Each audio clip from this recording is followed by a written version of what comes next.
You ask Tiger to solve. This deals with linear equations with one unknown. The final result is j equals 2. Let's solve it step by step.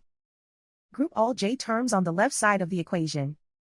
Subtract j from both sides. Simplify the arithmetic. Group like terms. Simplify the arithmetic. Isolate the j. Divide both sides by -3. Cancel out the negatives. Simplify the fraction. Cancel out the negatives. Find the greatest common factor of the numerator and denominator. Factor out and cancel the greatest common factor. And so the final result is j equals 2.